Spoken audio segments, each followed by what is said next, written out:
जय गुरुदेव, जय माता जी, जय गायत्री माता। आगे गुरु गीता में वर्णित है, आओ गुरु को करें हम नमन। गुरु गीता अध्यात्म विद्या के साधकों की प्राण चेतना का स्रोत है। इसके महामंत्रों के अनुशीलन से साधकों को नव प्राण मिलते हैं। इनमें अमृत तत्व का अंकुरण होता है, ब्रह्म विद्या स्फूर्ति होती है। वे यह सत्य जानने में समर्थ हो पाते हैं कि सद्गुरु ही सदाशिव हैं। भगवान महेश्वर ने ही शिष्य साधक की कृपा करने के लिए गुरुदेव का रूप धरा है।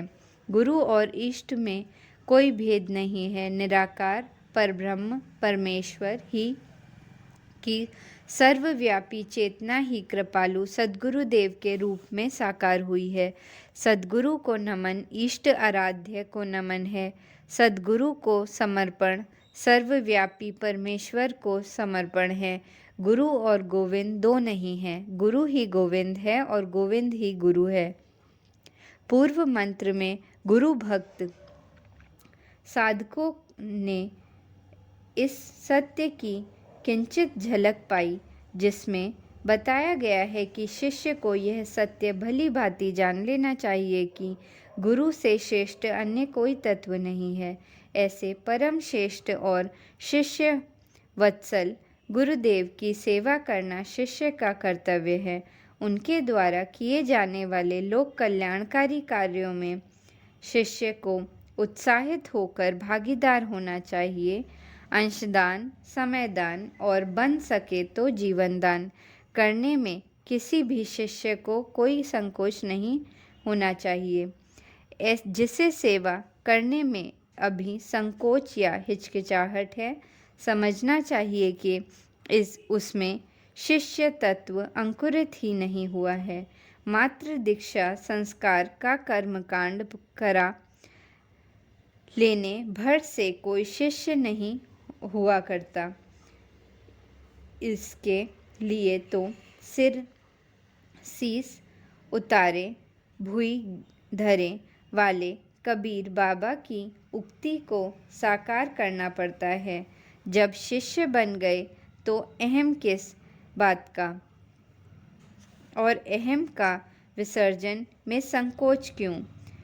जब हम अपने को शिष्य कहते हैं तो फिर गुरुदेव को नमन में देरी किस लिए?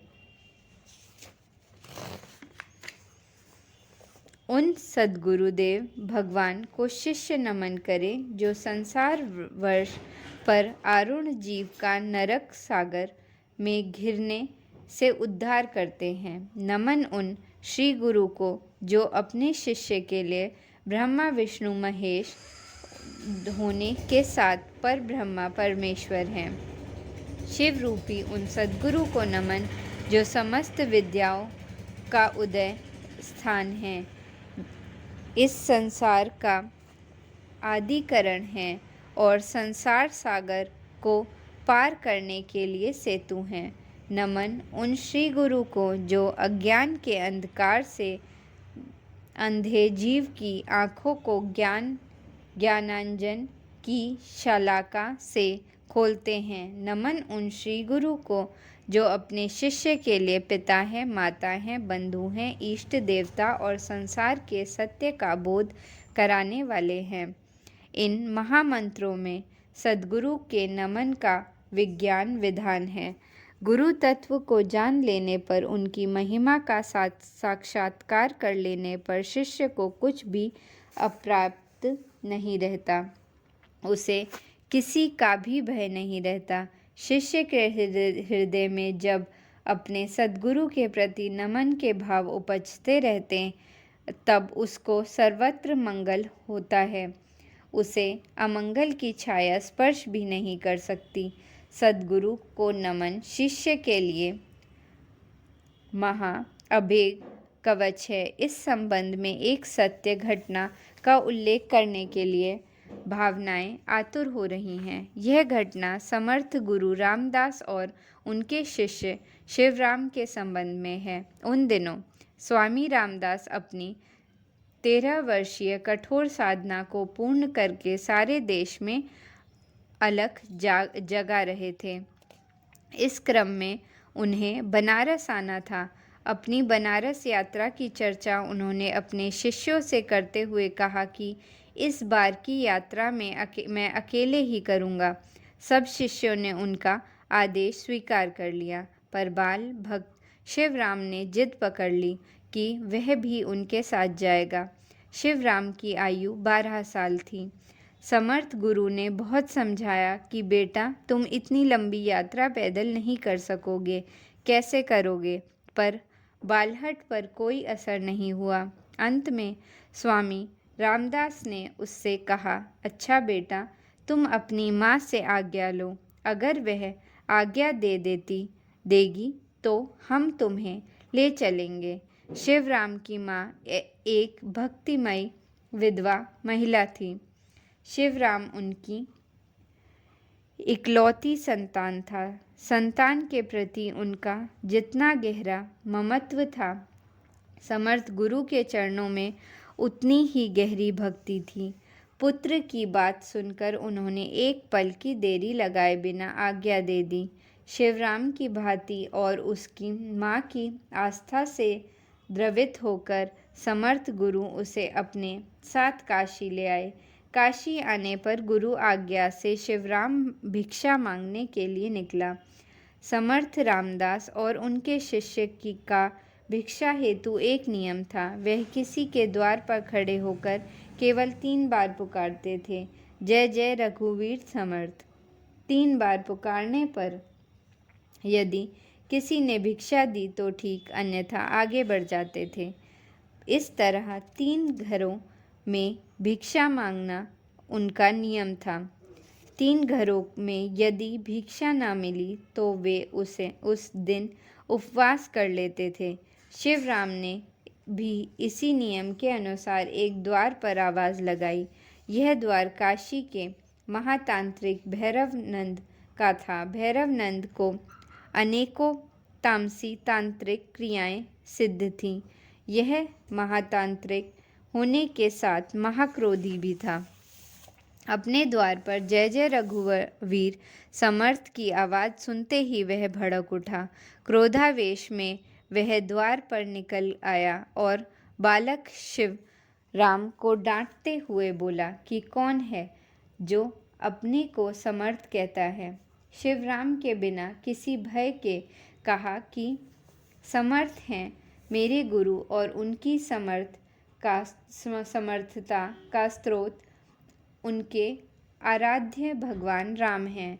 छोटे बालक को अपने सामने इस तरह बोलते हुए देख उस क्रोधी तांत्रिक ने कहा, जा, मैं भैरवनंद तुझसे कहता हूँ कि तू कल प्रातः काल तक मर जाएगा।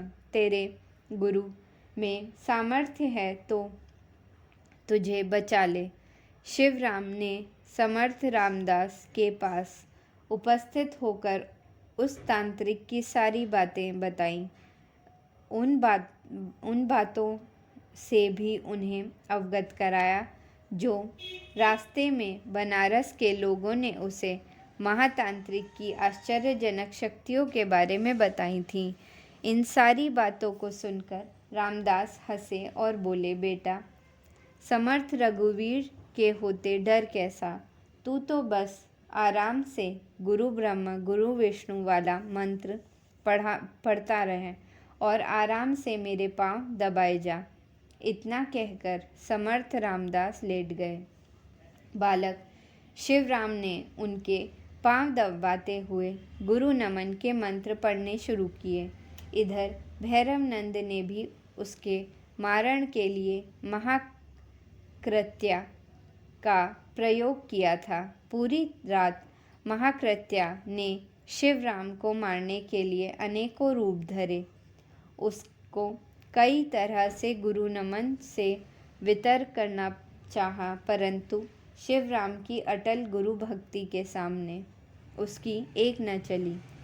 अंत में असफल होकर उसने भैरवनंद पर ही अपना आक्रमण किया। महातांत्रिक अपनी क्रिया को इस तरह उलटते देख घबरा गया। वह भागा आकर समर्थ के चरणों में गिर पड़ा। समर्थ रामदास ने उसे अभय देते हुए प्रत्यय का शमन किया और उससे चेताया, गुरु गीता के गुरु नमन मंत्र साधारण नहीं है। जिनकी वाणी में ये मंत्र हैं और हृदय में गुरु भक्ति है, वह गुरु कृपा के कवच से सदा सुरक्षित है। कोई अभिचर क्रिया उसका कुछ नहीं बिगाड़ सकती। गुरु नमन के इस नमन मंत्रों की श्रृंखला के आगे कहा गया है। जय गुरुदेव।